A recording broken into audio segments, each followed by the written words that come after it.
Welcome to the Kahler Podcast. Today we're announcing a great big campaign based around the release of the G&L Rampage 24K. In 2024, G&L released the Rampage as the Fullerton Deluxe Edition with 24 frets and the option of having a neck pickup, but it also had a Floyd Rose. And that's, I think, the first time ever. We were as surprised as anybody else, but they said, hey, take it easy. We're doing the Kahler version 2, and that's where we are today. How you doing, Gary? I'm doing fine. I'm looking forward to this promotion, and we put a lot of work in, a lot of time. And this all started clear back at the last NAMM show. It had always been a dream of mine to go to NAMM ever since I was 18 years old when I first found out about it. And Gary, you made that happen. Thank you very much. And it's taken a lot of planning by all people and influencers and the rest of it, and it looks like it's coming along. That's good. We have put together a campaign with G&L and 5 completely different influencers.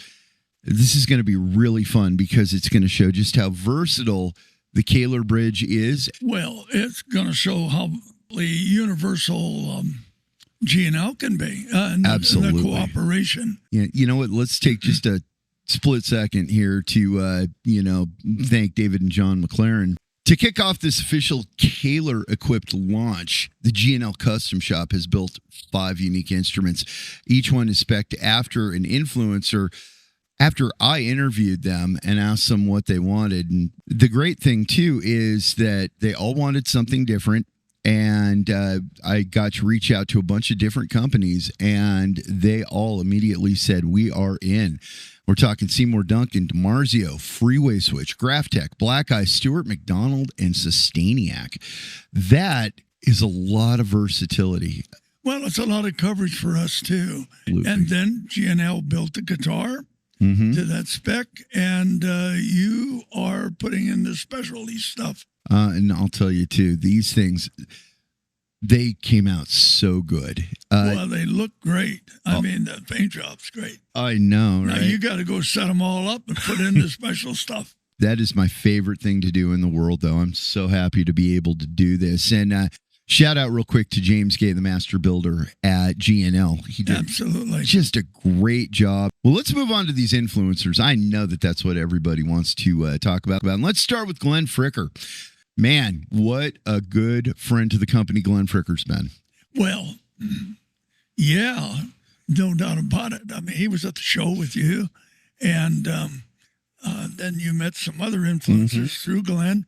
And, of course, Glenn has been here and had the privilege of meeting his great personality and what he does and all the friends that he had. We noticed that when we went to Judas Priest. The really great thing about Glenn is that everybody that recognized him, he stopped to take a picture with them. Yep.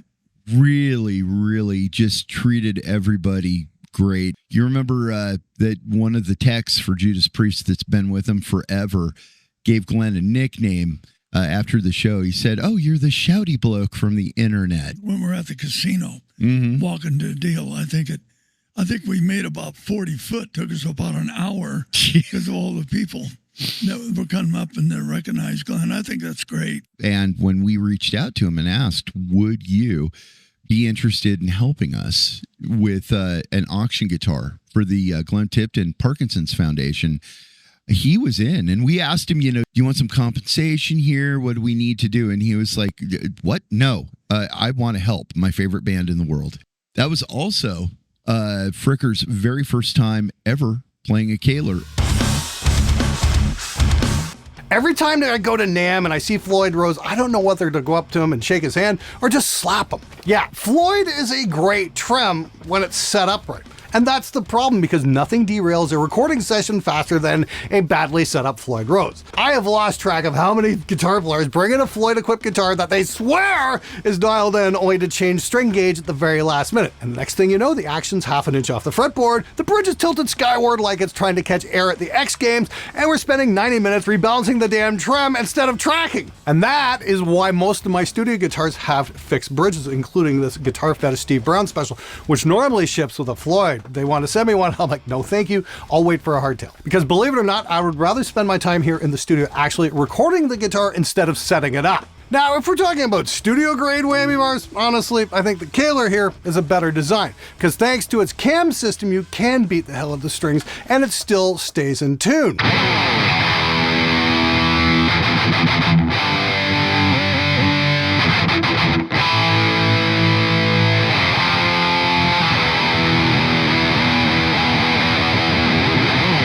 But of course, it never caught on like the Floyd, probably because it was too practical for most guitar players. He noticed a huge difference, and he said, you know what I'd really like to see with this on a guitar would be a sustainer. And I said, man, I would too. And now we're about to make it a reality. Called up Sustainiac. That was a job. For anybody looking for Sustainiac, the old website is up, but that guy has made some sort of deal with a new company. When I finally got a hold of them, they were in. They thought that it was the greatest thing ever. Let's move on to the next guy. Andrew Baena. He is the one who's going to get that baritone guitar over there. 28-inch. 28-inch baritone scale. It's going to be tuned down like the lowest 6 strings of an 8-string guitar. Oh. I've been following Andrew Baena since this whole extended range thing happened, and he just seemed like the perfect guy. But I saw a video that he did, a review of an Ibanez guitar, and he said that he loved absolutely everything about it except for the bridge and the locking nut. He thought that the bridge was overly complicated, and he thought the idea of having a locking nut on a fixed bridge was just absolutely ridiculous. Anyways, I really like this guitar. The only thing I don't like I mentioned earlier, is the bridge. I personally don't see any benefit to having this bridge and locking nut system on this guitar. I personally think this bridge kinda isn't great. Functionally, it's perfectly fine. It does all the things you need it to do, but it's just over-engineered and over-complicated for what it actually is, which at the end of the day is a hardtail bridge. So yeah, I don't really like this bridge because there's just so many points of failure, because it's like you have to lock the string in here, you have to cut the ball end off the string to feed it through there. Sometimes the low string is a little too thick for this bridge piece, so you have to like literally hammer the string to make it thinner to get in there. So again, I don't want to harp on this too much, but I don't really like this bridge. And again, it's functionally fine, it does all the things, it's just inconvenient, that's all. And again, if this guitar ends up being a keeper, what I would probably do is honestly never put the locking nut back on ever, and just put locking tuners instead, and just don't use the fine tuners. That's honestly how I would use it if, you know, I choose to keep this guitar forever and I think it's worth modding. But since this is brand new, I'm obviously not going to do all that right now. Even though the Kahler cam bridge is capable of being several different things. It can be a fixed bridge very easily. You can make it a regular Kahler action. You can put heavy springs on it and make it heavy action. And there's actually a trick to make it dive only as well. It's not exactly authorized, but we can put an intonation screw from the first 500 Gibsons or the Flyers in the center of the cam backwards, and then you can just lower the thing down and it'll be dive only. Yes, we can do that. And I think that he wants a dive only, if I remember right. It's going to be interesting. Are we putting fine tuners on it? The fact that he didn't want fine tuners, that got me thinking, well, Graphtec ratio locking tuners. It's quite an innovation. Got a hold of Graphtec, and they were great. They were instantly in, and they suggested this thing they call the unlock. You might notice that the nut up there is huge. Mm-hmm. It's the size of a locking nut, but it's not a locking nut. It's their Tusk XL, which is the self-lubricating thing, but it goes the entire distance of where the locking nut would be for people who don't like locking nuts. Now, did Andrew ask for that? He did not. This was just something that I sat down and said, based on everything I know about you. And he said, I never gave that any thought, but yeah, that sounds like exactly what I want. For a minimalist guitar, that thing's actually pretty complicated. The pickup, it's only got one bridge pickup, but it is as close to the bridge as humanly possible to give you the sharpest sound. Humanly possible. And what size strings are you using there? Oh my God, his lowest string is an 80. But to offset that, we want it to be really sharp, and that's why we use the Teflon rollers and the steel cam. And you're using a regular 3/16 bar? Actually, no. We have bored this thing out. This is an option you can have done, and this is something we can do for anybody if you want to have that more traditional fulcrum size bar in there. Well, that's a quarter 28. Yes, the 1/4-inch bar, 28 threads. We're going to give him some of our long bars, as well as some of those base palm bars. Well, we don't want to get too confusing here because you got to show them eventually. Oh, I'm going to show this. It's going to be so much fun. Seymour Duncan Pegasus pickup is going to go in there. And you know what? So I'm going to quote George Carlin here. George Carlin. George Carlin. The very first George Carlin thing I ever saw was Carlin at campus, and he was talking about driving his great big huge 70s boat of a car down the road. And my door, when I open my door goes whoosh, and my door swings all the way open. You know what I mean? All the way open. I don't have one of those fancy doors that hangs there halfway and stays there, you know. My door is either fucking closed or fucking open. That's it. We got two things, pick one. Well, Andrew has no volume knob, no tone knob, no pickup selector, no nothing. One pickup on-off switch. It's either frickin' on or it's frickin' off. Take your pick. Okay, next one. Gear Gods. Alex Nasla. Alex is not just a keyboard player, but he's also a studio engineer, and he loves versatility. Because of that, I showed him the Strat that we were giving away with 20 tones and everything. So when I talked to Alex about putting one of these things together for him, he asked if I could do something with switching and things like that. And I said I would absolutely love to. Reached out to DiMarzio, his choice of pickups. We have a tone zone in the neck that's going to be covered with one of the original Brass Factory DiMarzio pickup covers that you made for DiMarzio back in the, late 70s, early 80s? I just don't remember. It's a long time ago. Now, we can't sell these things because they got the DiMarzio logo on them, but we can give them away, right? I'm not going to say right to that because if it has the DiMarzio logo on it, we'll see what we can do about that. But we probably talk to Larry and see if he'll make a deal. Oh, we're all friends. Well, we'll get along.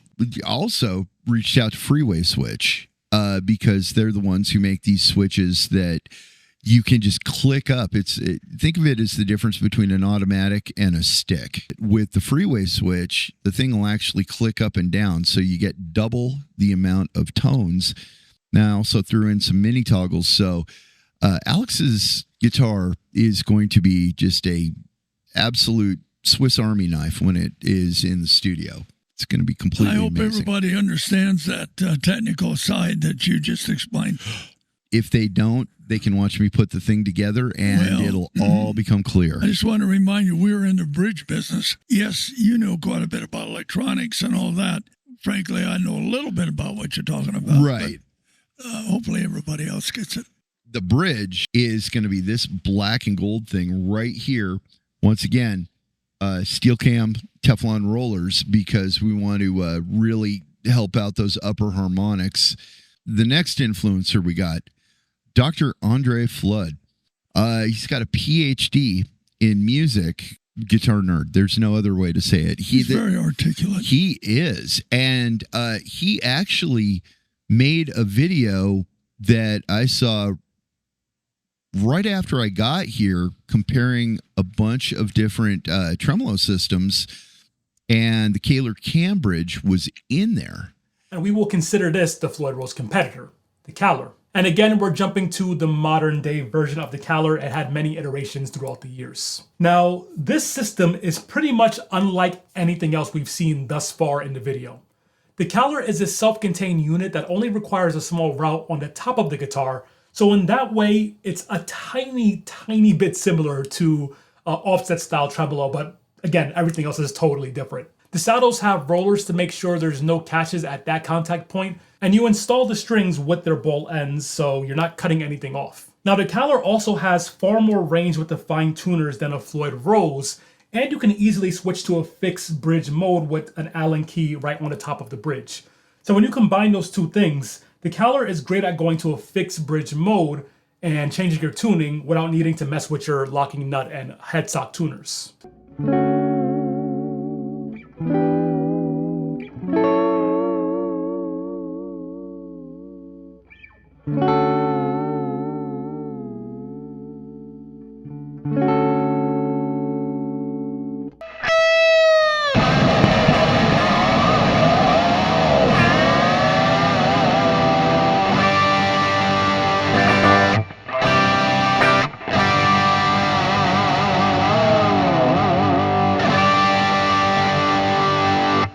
I got a hold of him and said, I saw your video. It's really good.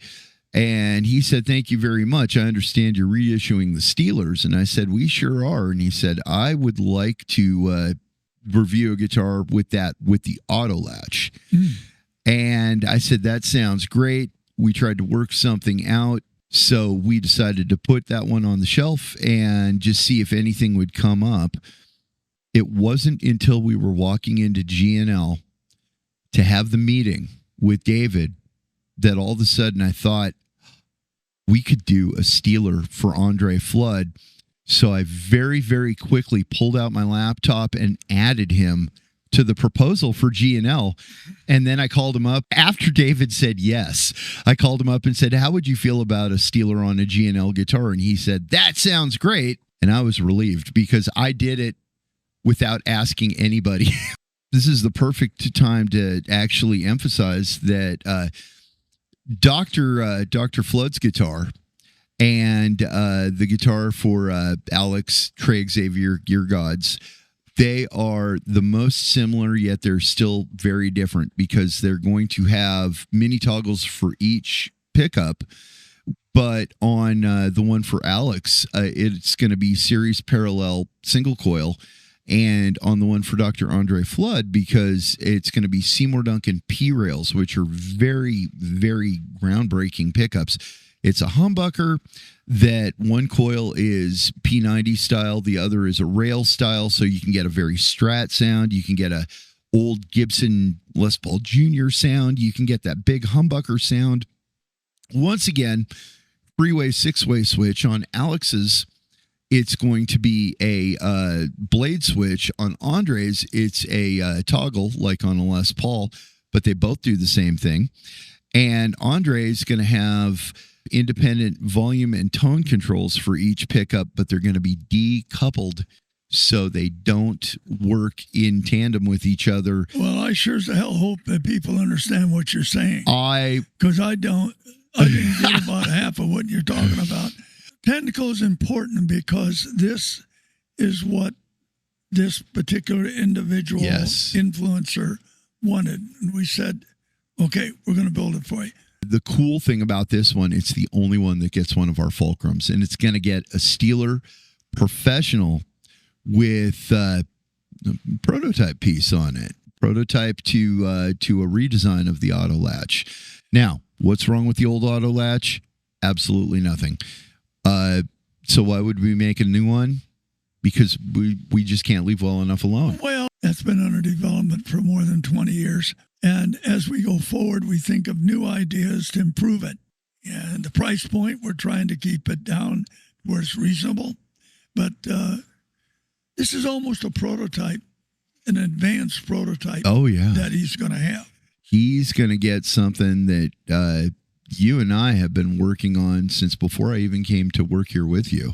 From a musician's point of view. Yes. Yeah. Not from the machining point of view, because we had that done with Petrolot and almost 20 years ago. The thing is brilliant. And for those of you that don't know what the auto latch is, imagine having a fully floating fulcrum bridge, double locking fulcrum bridge, Floyd Rose type, and pointing the bar at the ground, the 6 o'clock position, and it makes it a fixed bridge. That will stay in tune. I'm Rikki Thrash. Of course I lift weights to be strong enough to carry the modern day music industry. I'm kidding. Kind of. Welcome to the limit. Oh yeah. Now, Rikki Thrash, did you meet him? I met Rikki Thrash. Well, he's a interesting character. He is such an interesting and unique guy. Rikki Thrash is just about the most entertaining son of a gun I've ever met in my life. And it's a character because when you meet him, he's a completely normal person, but my goodness, can he just play it up? The guy's definitely an entertainer. You ever wondered how to get big biceps like these? Well, certainly not by what you're doing right now. That's all right. You can have small arms if you want to. I'll let it slide this time, because maybe you're preparing for that bass solo you got coming up next gig. Or maybe you're waiting on your date who hasn't shown up yet because she's going to the movies with some other dude with bigger biceps. But like I said, no problemo. Whatever the case is, 80s music makes everything bigger and better. So crank some tunes with the new Bose S1 Pro Plus speaker. You betcha this thing goes to 11.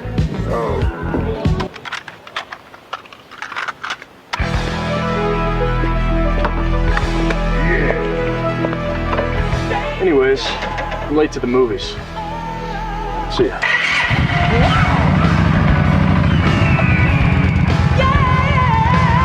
And something that I was not prepared for, I swear to God, the guy is 7 feet tall. He's 7. Well, he isn't 7, is he? No, 6'5". it's probably more like 6'6". I would think, maybe taller than that. I mean, he could be 6'7". The guy. That's why he needs a 34-inch scale and a 21 medium jumbo front. Yeah. And a 9/15 radius ebony board, you say? Yes. And in fact, Now here we're going on technical again, but I know, boy, Rikki's bass. This thing is going to be the most complicated to wire up, I think. Nobody's ever seen a bass like this before. Who knows if anybody will see one like this after? But boy, well, they better, because that's why we're here. But you're gonna put a 2400 trim on it. Yes, now, that's a 4-string, right? 9-inch or 12-inch bar. I'm going to give them both. Rikki's another one that I met at NAMM. And both Rikki and Andrew Baena, I had set up interviews at NAMM with, got them back to the room in the Hilton once again, showed them what we had going on, and neither one of them had ever seen anything like it. And so they both were like, "I'm so intrigued. Yes, I got to see what's going to happen here." Rikki looked at the bass whammy. And I prefer the 9-inch bar. I think that it gives you the leverage that you need. It just works for me. Well, it also depends, what size string you're using. Oh, sure. How much load you want to put on it. Mm-hmm. If you want to put the heavy springs and crank that baby down. Yeah, it's better to have a little 2 more inches worth of leverage, maybe. Rikki looked at the bar. He said, that looks kind of ridiculous. And I said, I completely agree, but play it. And then he played it and he was like, my goodness. And I said, now here, let me put a 6-inch in, which is normal, and you'll see. And he played it and he said, you know what? I would have thought this was great if I wouldn't have played the 9 first, but give me back the 9. And I was like, okay, yeah. And then he was like, no, wait a minute. You said you have a 12. And I was like, I sure do. And he said, let me try that. The 12 looks silly. Well, but that's for a different reason, too, because you're higher up on the fingerboard. You can do more things with it or whatever they do. Yeah. The creative side comes out on whomever wants to do it that way. Yeah, well, Rikki and I both were sitting there looking at the bass with the 12, laughing about it, and then he played it, and he said, I think I like this 12. So I think that what we're doing here is a very leading edge of technology, and what we're trying to do is put this all into one guitar, a G&L. Mm-hmm. And the bridge, you got to have the bridge technology to make the rest of the things work. Bridge technology is very important, as well as all the electronic and the special features and everything that we're putting into it. So all this is very technical. Yes. But I would just like to say I think it's very necessary, and that's what you bring to the company here. You know about these things, and you're able to put different people together for each one of these influencers. Yeah. And I know that Rikki Thrash is... Believe it or not, he does better on TikTok. He's more a TikTok guy. You know what? I never even thought to ask him if he wanted to play a Kahler until one day he posted a video that said if Eddie Van Halen played bass. If Eddie Van Halen played the bass.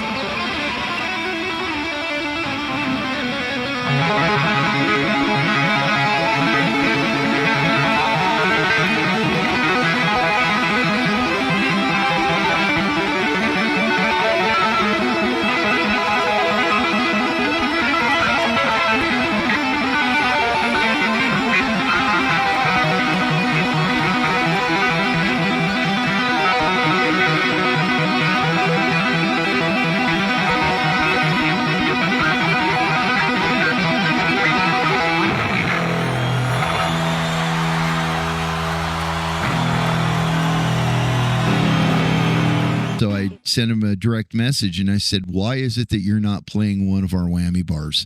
Anyway, it's an experiment, and I think it's very good, and I think it's part of the future of this company. So we really welcome these 5 very important people to us, and of course, G&L and John and David. You bet. My God, you guys, this is going to be a fun ride. I can't wait. All right. So the next time they're going to hear about this is when?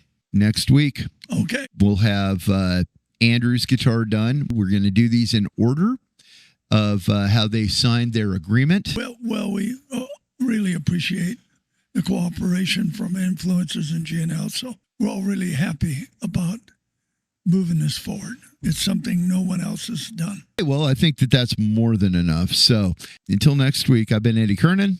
Yeah, I'm Gary Kahler, and thank you for watching. And let us know what you think of this podcast.